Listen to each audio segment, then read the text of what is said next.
La trampa de las 24 horas y el disfraz de la transparencia.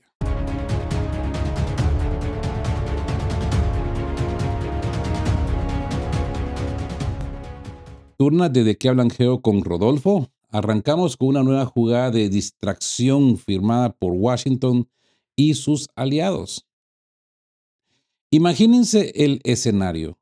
Estados Unidos, Alemania, Ucrania y otros treinta y tantos países se sacan de la manga una declaración conjunta exigiendo algo que suena muy bonito sobre el papel, y es de avisar con 24 horas de antelación cualquier lanzamiento de misiles balísticos intercontinentales o pruebas espaciales, todo, todo bajo la bandera de prevenir conflictos accidentales.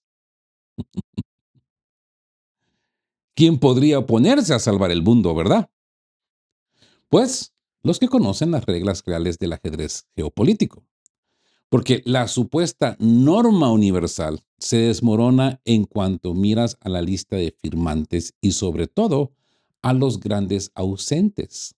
Y es que, ¿dónde está China, India, Pakistán, Corea del Norte o Israel? Bruscamente ignorados en la cartilla. No estamos ante un pacto global de desarme, sino ante un club político de amigos de Washington diseñado exclusivamente para presionar a Rusia, colgándole el cartel de pariente impredecible que se niega a jugar con las reglas del famoso y marchito orden internacional. El mundo basado en reglas, ¿no? Como bien señala el experto militar Alexander Stepanov, lo que busca el Pentágono tras esta careta de transparencia es una gigantesca operación de inteligencia pública. Les piden, en pocas palabras, que renuncien voluntariamente al factor sorpresa y la eficacia de su disuasión estratégica. Pretenden que les den las coordenadas, los tiempos y las trayectorias para que la OTAN y el círculo de inteligencia ucraniano, acoplado a ella, ¿verdad?, calibren sus radares de defensa antimisiles y dejen ciego y sordo el escudo nuclear ruso. La estrategia es vieja y conocida, amigos. Demuelen todos los tratados de contratos, de control de armas habidos y por haber, y luego exigen que el adversario juegue con las manos atadas a la espalda.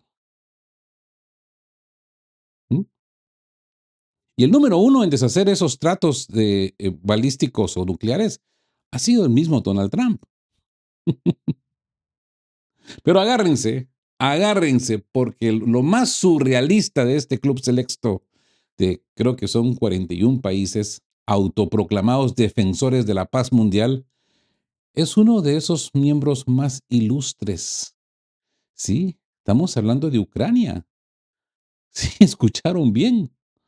Un Estado que no posee ojivas nucleares, que no tiene una armada estratégica y que está metido hasta el cuello en un conflicto a gran escala. Aparece de pronto en la lista exigiendo que le avisen con 24 horas de antelación si Moscú prueba un misil balístico intercontinental. Es que miren, es el equivalente a invitar a la fiesta del vecindario, a la fiesta del barrio, al pirómano del barrio y pedirle que actúe como inspector de bomberos. ¿Por qué querría Kiev enterarse de la telemetría, de los radares de alerta temprana y de las coordenadas exactas del lanzamiento de la triada nuclear rusa? La respuesta, como bien advierten los analistas militares, no tiene nada que ver con la diplomacia y tiene todo que ver con la inteligencia militar. En la práctica, se trata de una ingeniosa maniobra legal para regalarle a la OTAN y a los asesores occidentales incrustados en los cuarteles ucranianos los datos precisos de calibración de sus sistemas antimisiles. Están desesperados estos locos, pero salen con estas cosas que realmente parecieran de una comedia oscura, ¿verdad? Donde todos son tontos y ellos son los menos tontos. Pretenden que Moscú entregue de buena fe las llaves de su arquitectura de defensa para que el bando contrario afine su puntería. Como bien sentencia Alexander Stepanov, tratar a una estructura cuasi estatal y de liderazgo más que cuestionable como un socio al mismo nivel en asuntos de seguridad nuclear no solo es un absurdo jurídico, es francamente un chiste de muy mal gusto que el Pentágono intenta colar bajo la alfombra de la cooperación internacional. Y que por supuesto, si los rusos se niegan, es que los rusos son malos. ¿Mm? El poder de las palabras, ¿eh? Pero bien, cambiando un poco de contexto, hablemos de ese terror en la retaguardia y el espejismo de las victorias de Kiev. Profundicemos con lupa en lo que realmente pasó en el terreno. En el video anterior hablamos algo de esto, pero he recibido información de última hora. Porque no podemos pasar por alto la enorme cantidad de datos vitales que demuestran la gravedad de esta escalada. Recientemente, regiones como Krasnodar sufrieron el ataque con drones de largo alcance más masivo de su historia, utilizando varios cientos de aparatos. El saldo, 2 personas muertas, incluyendo una dolorosa tragedia, un niño de 8 años y 13 heridos. Los drones ucranianos impactaron directamente zonas residenciales en Novorossiysk, Anapa, Galendísik y la aldea de Volna, dañando o destruyendo 21 edificios residenciales y de apartamentos. Además, Novorossiysk quedó completamente sin agua y parcialmente sin electricidad, repitiendo deliberadamente la marcada táctica de provocar un desastre humanitario contra la población civil. La misma, si se acuerdan, que aplicaban durante años contra Donetsk. Y ante esto, ¿cuál es la cortada oficial? Zelensky se apresuró a colgarse la medalla y proclamar otra victoria, vendiendo que se trataba de un ataque contra una base naval. Amigos, una farsa absoluta. Y es que los mismos satélites de la NASA han registrado numerosos incendios en toda la ciudad en zonas sin relación marina alguna o militar. Como bien reportaron canales de vigilancia como Arcángel Spetsnaz, el enemigo cambió radicalmente su táctica concentrando 502 drones la noche del 12 de agosto apuntando masivamente contra la infraestructura civil y portuaria de la región. Del otro lado, la respuesta rusa ha golpeado con dureza la retaguardia ucraniana ante la crisis de sus sistemas de defensa antiaérea tipo Patriot. Los ataques de represalia han paralizado el sector metalúrgico industrial, deteniendo plantas de mineral de hierro como el Ferrexpo en Poltava o la acería Zaporizhzhal. Además, se han destruido hasta 100.000 metros cuadrados de espacio de almacenamiento refrigerado en Kiev y sus alrededores, reduciendo en un tercio la capacidad de la capital para conservar alimentos de vida corta que necesitan refrigeración. Mientras la escasez y los estantes vacíos se multiplican en Odessa, bajo carteles que culpan ciegamente, este producto no está en estantería, culpa de Rusia.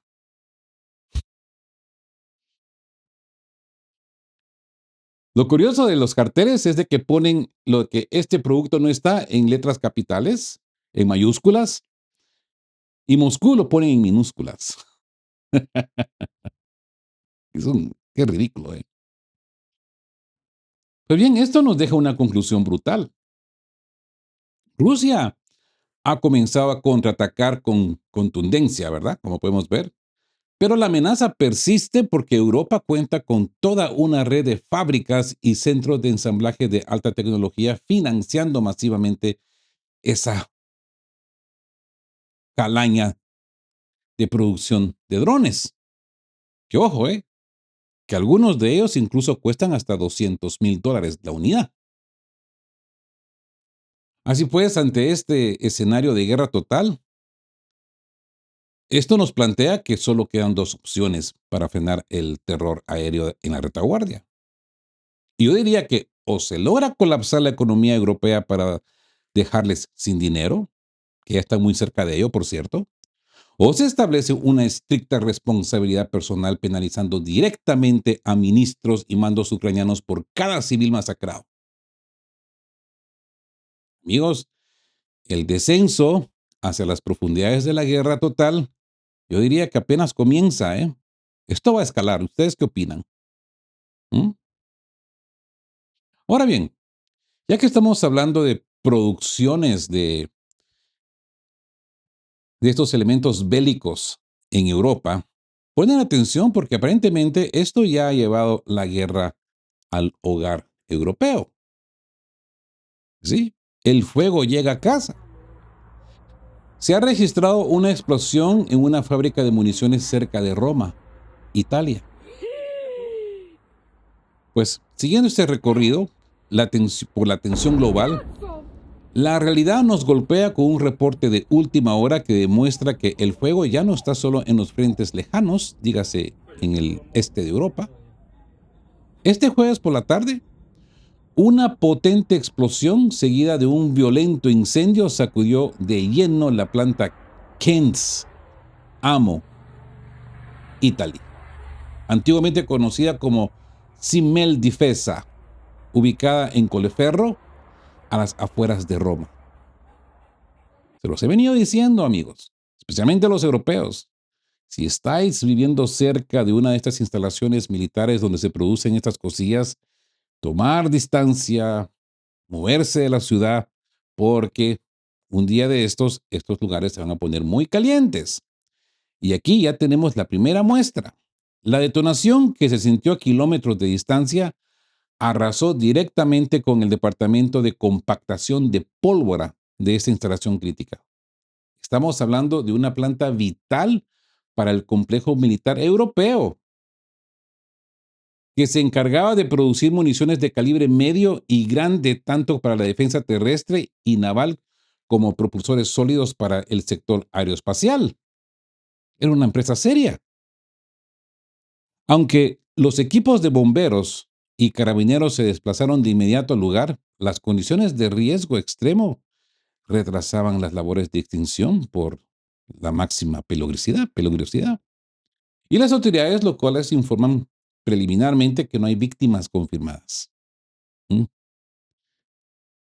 Manteniendo la incógnita oficial sobre las causas exactas del siniestro. Así pues, el mensaje de fondo es estruendoso, ¿no? Mientras las élites europeas siguen firmando cheques en blanco y apostando por la escalada, la infraestructura es clave de complejo militar industrial en el corazón de Europa, pues comienzan a estallar por los aires. Y no es la primera, ¿eh? La tormenta perfecta ya está tocando las puertas de las casas europeas. ¿Mm? Ahora bien, es que esto del armamento para Ucrania no se queda ahí. Ponen atención que esto que acabo de encontrar en los interweb que le dicen, y el título es 533 millones de dólares a la basura. El escándalo de la fábrica de artillería de Estados Unidos. Y es que por si faltaba un elemento para redondear el panorama del atolladero occidental, una reciente investigación de ProPublica sacó a la luz uno de los mayores fiascos industriales del Pentágono. Estados Unidos invirtió la friolera cantidad de 533 millones de dólares en la planta de artillería de General Dynamics en Mesquite, Texas, con el supuesto objetivo de disparar la producción de proyectiles de 155 milímetros vitales para el esfuerzo bélico en Ucrania. El resultado, ni una sola munición utilizable entregada. Según los reportes de extrabajadores, la planta era un verdadero desastre operativo. Los brazos robóticos, estos que hacen estas cosas de cosas pesadas, ¿no? Y exactas, se incendiaban una y otra vez. Se empapaban con un aceite que prendía fuego al entrar en contacto con bloques de acero calentados a casi 1000 °C. Entonces, tras incumplir 8 plazos de entrega consecutivos, el ejército tuvo que paralizar 2 de las 3 líneas de producción en agosto de 2025.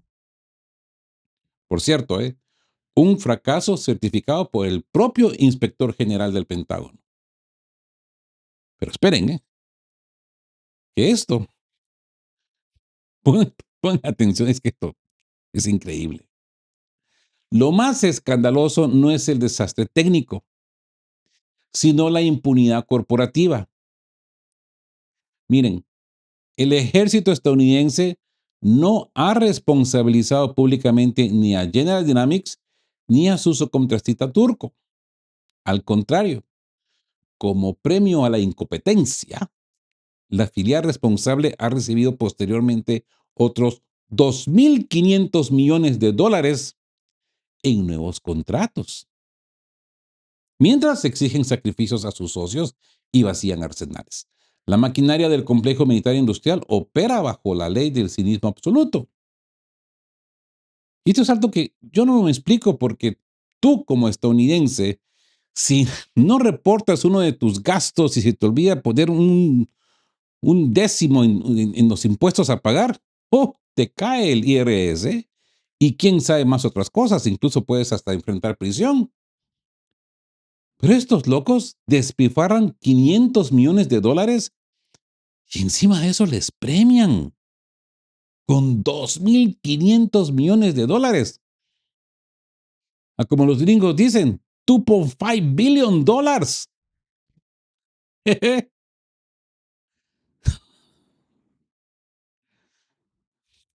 Qué momentos más preciosos los que vivimos, ¿eh? Pues bien, esto sí que es increíble, amigos.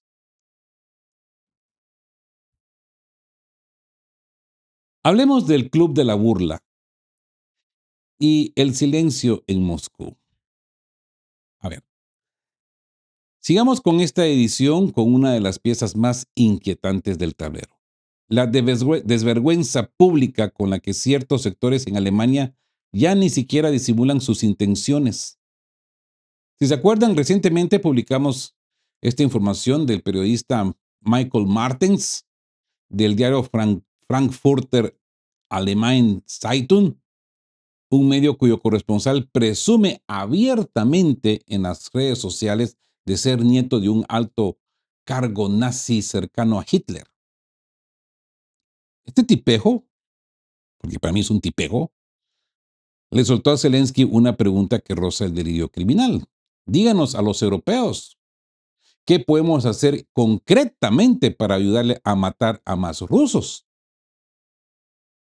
A ver, es que miren, lejos de retractarse, lo defendió diciendo que así se libran las guerras. Tiene justificación el hombre. La respuesta del diario se limitó a un tibio, fue ambiguo, y a prometerle protección legal, descartando por completo cualquier despido. Mientras tanto, en el terreno industrial, Alemania ya no disimula su reconversión hacia una economía de guerra total, con fondos multimillonarios, gigantes industriales que están transformando líneas de producción para fabricar armamento, incluyendo los temidos drones BARS de propulsor a chorro con 800 kilómetros de alcance, diseñados específicamente para golpear territorio ruso. A esto se suman provocaciones diplomáticas flagrantes en la propia Moscú, de esto hablamos acá en De qué hablan, Geo, como los llamamientos abiertos de funcionarios de la embajada alemana exigiendo de poner las armas ante este panorama. Supuestamente aparece esta mujer enfrente de una gasolinera en temporada alta de verano, ¿no? Donde obviamente hay filas para repostar combustible en Rusia y se pone a hacer este circo. Ante este panorama, analistas y expertos militares rusos lanzan una pregunta incómoda pero inevitable. ¿Por qué guarda silencio Moscú? Mientras los llamados al exterminio se normalizan en Europa y la maquinaria industrial alemana se enfila hacia el rearme. La respuesta diplomática rusa ha sido cuanto menos, pues, contenida. Expertos como Vladislav Shurigin cuestionan abiertamente por qué oficinas de medios extranjeros con agendas tan hostiles siguen operando sin restricciones o por qué no se toman medidas asimétricas más contundentes. Como advierten los analistas, cuando el adversario pierde el temor a las consecuencias y normaliza el discurso del odio, la única línea que entienden es la de la disuasión firme e inequívoca. El tiempo de la diplomacia ingenua ha quedado oficialmente atrás. Hoy leía que Medvedev lanzaba un comentario contra este hombre y le dejó decir pues de que todo se paga en la vida, al estilo Medvedev, ¿no? Esas cosas no quedan impunes. Ya veremos. Ahora bien, hay una actualización de esta noticia porque hay una condena de Serbia, porque había un silencio profundo en Serbia también. Y esto pues ya se ha convertido en un escándalo internacional. Así pues que seguimos con esta onda expansiva internacional. El escándalo desatado por este periodista alemán Michael Martens ya ha provocado respuestas oficiales en los Balcanes. El Ministerio de Información de Serbia, a través de su secretario de Estado Mihailo Matovic, condenó categóricamente las declaraciones calificándolas como un intento deliberado de fracturar los brazos históricos entre Belgrado y Moscú. Así pues, recordemos que la mecha se encendió en plena conferencia de prensa conjunta en Belgrado entre Zelensky y el presidente serbio Aleksandar Vučić, donde Martens lanzó su famosa y polémica pregunta sobre cómo ayudar a matar a más rusos. La reacción popular e institucional en Serbia no se hizo esperar, aunque en mi opinión salieron tarde, ¿eh? No salieron inmediatamente, pues apelando a la memoria histórica de la liberación contra el fascismo, quien fue Rusia que liberó a Serbia. Mientras la embajada rusa advirtió que la conducta del corresponsal incita directamente a la hostilidad y se valora, pues, declarándolo persona no grata. El eco del escándalo también cruza fronteras en la propia Alemania, donde ya circulan peticiones masivas exigiendo su despido fulminante del Frankfurter Allgemeine Zeitung. Cuestión de que el diario dice que no lo va a despedir, que al contrario, le va a dar protección legal al tipejo este. Queda claro que las palabras de la arrogancia europea ya no solo generan tensiones en el frente, sino que dinamitan los puentes diplomáticos en toda Europa. Bueno, amigos, y dicho esto, entremos en nuestro tema central de esta noche, porque Putin ha vuelto. La Armada rusa contra la piratería occidental. Ya hemos hablado de esto, pero tenemos actualizaciones muy interesantes, porque cuando hablamos de esto anteriormente, hablamos de una alerta de Putin. Pues te tengo noticias. Ya no es una alerta. A ver, desarrollemos el análisis porque les digo una cosa, es una orden. Así que anoten bien este giro porque marca un antes y un después. Putin ha vuelto a dar un golpe sobre la mesa y Rusia se toma muy en serio la respuesta a la piratería occidental. Ya no estamos ante meras declaraciones diplomáticas.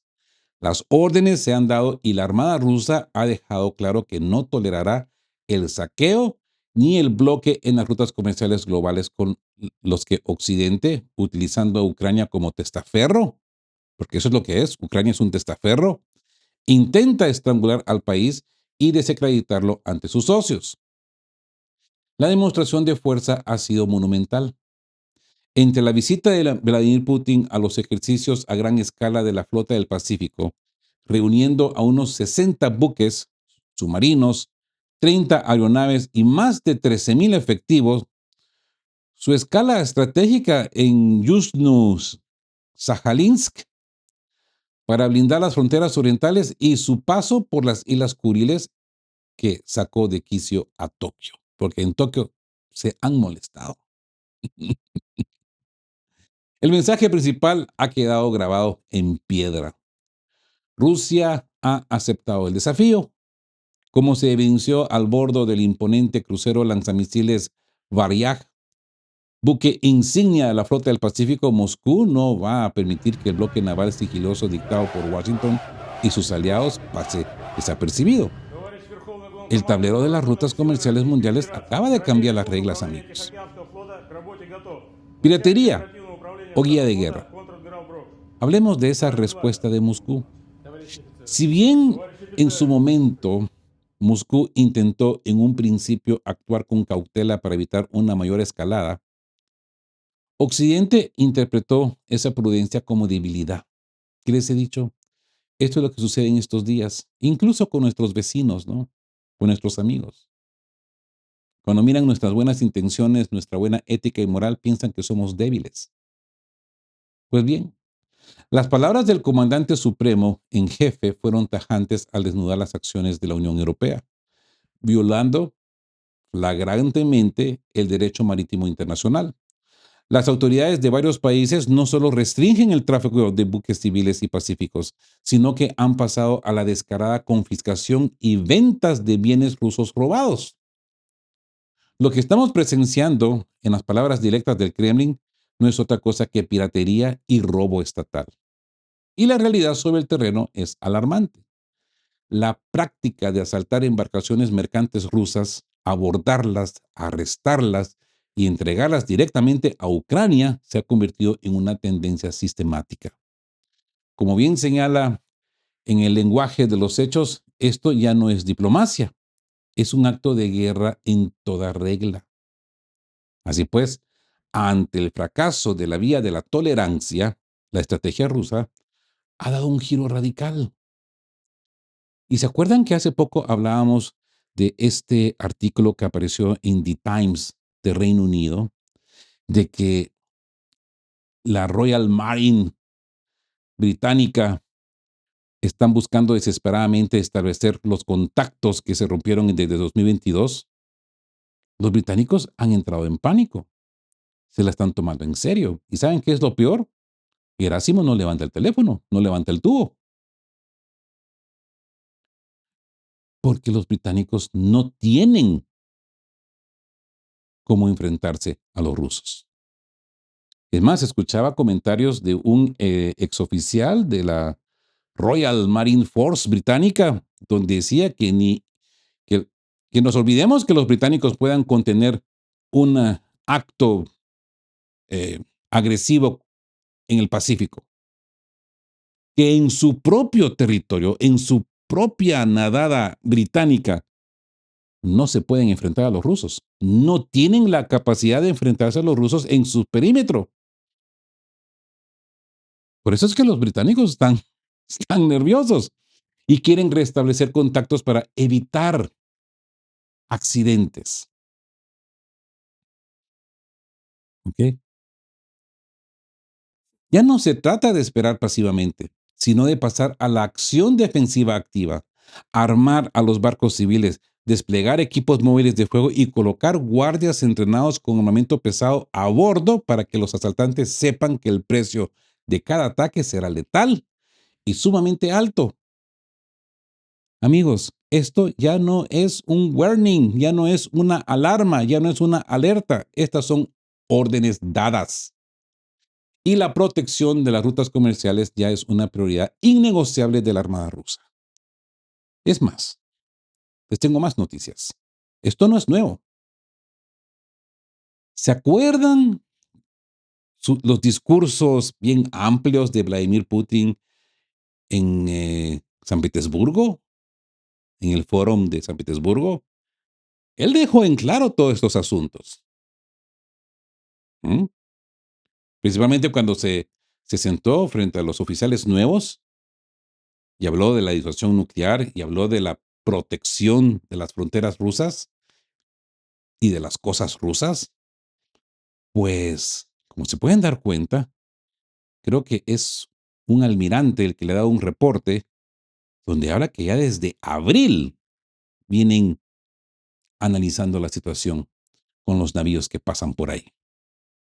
O sea, esta orden ya está de qué tiempo atrás. Lo único que hasta ahora Rusia la está haciendo pública. Es más, ya están en acción buscando quién cae primero. Así pues, amigos, que el gigante despierta. La doctrina de la reciprocidad naval, ¿no? Pero armar a los barcos civiles con ametralladoras no era suficiente, amigos. Contra misiles, torpedos y flotas militares occidentales, eso equivalía a mandar a la flota mercante directo al matadero. Por ello, en su reciente revisión con los mandos de todas las flotas, Vladimir Putin trazó la línea roja. Hay que actuar con decisión dentro del derecho marítimo internacional, pero con la firmeza con la que se combate a los piratas. Aunque la opción de escoltar cada embarcación con buques de guerra es costosa y consume recursos, pues jugando precisamente a la ruina financiera que busca Occidente, el Kremlin ha elevado la apuesta hacia una estrategia infinitamente más eficaz. La orden girada al Ministerio de Defensa y a la Flota del Pacífico es cristalina: responder exactamente de la misma manera, darles de su misma medicina.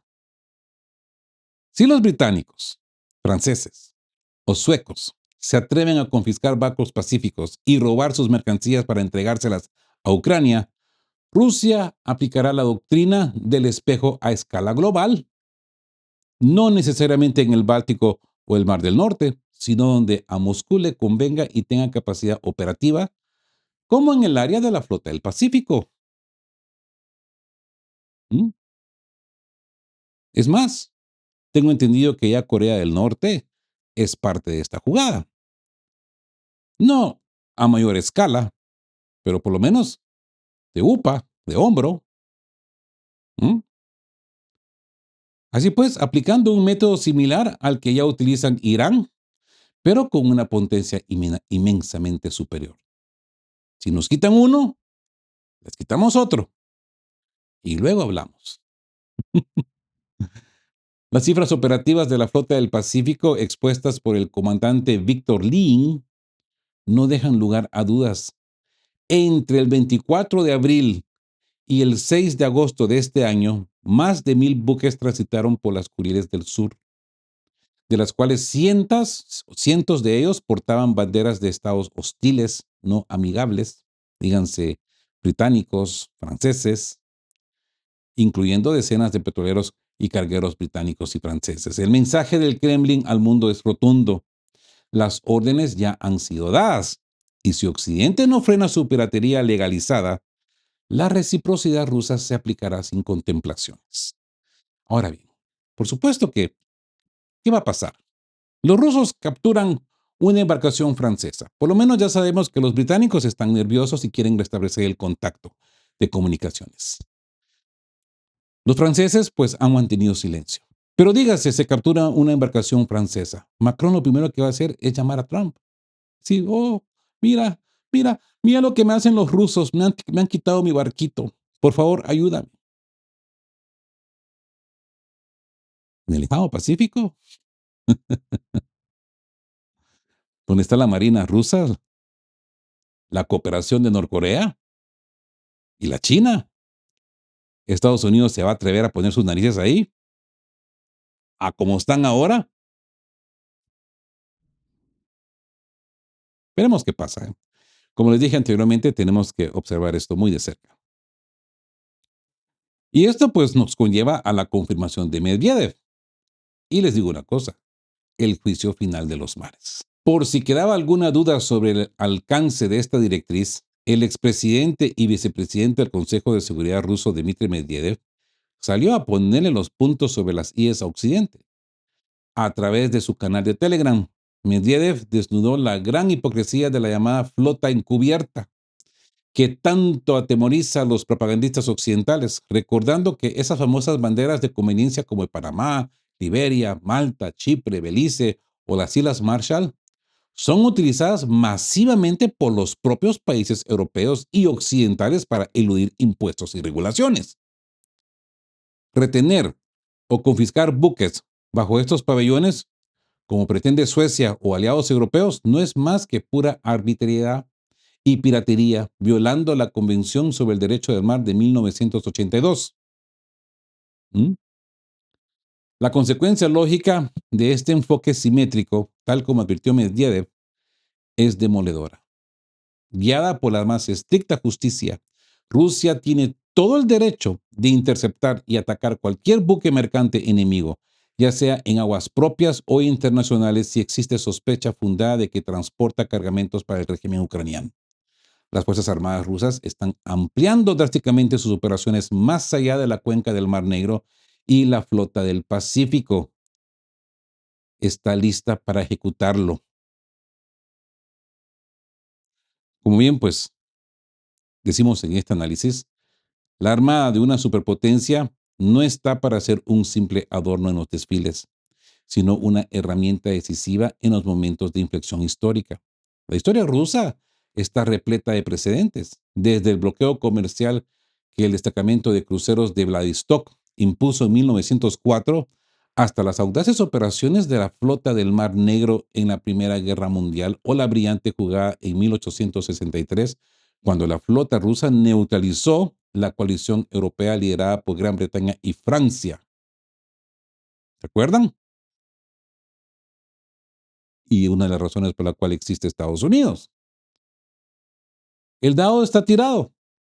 La Armada rusa ha entrado formalmente a una guerra híbrida para frenar el saqueo occidental en los mares. Si Occidente persiste en sus abordajes e incautaciones ilegales, pagará el precio en las rutas comerciales globales, donde más le duele. El honor del Estado está sobre la mesa y las cartas han pasado sin intermediarios a manos de los marineros. Este es el ocaso de un orden y el nacimiento, yo diría, que de una nueva era. Así, amigos, cerramos este recorrido profundo por las entrañas de la geopolítica global en nuestra edición nocturna. Lo que los centros de poder intentan disfrazar con crisis pasajeros o accidentes burocráticos es en realidad la agonía innegable de un sistema unipolar que se desmorona bajo el peso de sus propias contradicciones. Desde el fracaso industrial de plantas de armamento multimillonario que no producen ni un proyectil útil, hasta la desesperación de un club occidental que intenta imponer normas de notificación nuclear a la medida para blindar su inteligencia, la realidad se impone. Europa camina sonámbula hacia una economía de guerra y un rearme industrial que ya comienza a estallar en sus propias narices ahí en los alrededores de Roma, como lo demuestran los recientes y alarmantes siniestros en las plantas claves cerca de Roma en Italia. Mientras las élites políticas normalizan discursos de odio y agresión que dinamitan los puentes diplomáticos históricos. Por otro lado, el tablero ha cambiado definitivamente de reglas con la respuesta frontal de Moscú frente a la piratería comercial, el despliegue estratégico de su flota y el rechazo tajante de las imposiciones de Washington. El mensaje es claro. El tiempo de la sumisión y de jugar con las cartas del adversario ha terminado. La historia avanza, sí, avanza con la fuerza inapelable de los hechos, amigos. Y las potencias que un día dictaron los destinos del mundo, desde despachos blindados, hoy descubren que su relato se agota. El conflicto está tocando sus puertas. Y bien, amigos, si este análisis les ha brindado claves ocultas que los medios tradicionales prefieren callar, ayúdenos a romper ese cerco informativo. Déjenos su like, suscríbanse al canal si ya lo han hecho. Muchas gracias. No se olviden de activar la campanita para no perderse ningún episodio de Que Hablan Geo. Compártanlo con quienes buscan la verdad detrás de los titulares. Soy Rodolfo de Que Hablan Geo y los espero en nuestra próxima entrega para seguir desnudando las claves profundas de este nuevo orden mundial. Hasta la próxima. Estén juntos, fuertes, siempre buscando por la verdad, y sean justos. Quedamos UAP. Chao, chao. Queremos recordarles que este espacio tiene un fin estrictamente educativo e informativo, basado en fuentes verificadas para fomentar una comprensión profunda de los hechos globales. Nos oponemos a la desinformación. Nuestra meta es el intercambio de conocimiento y análisis crítico. siempre bajo el respeto a todas las partes involucradas.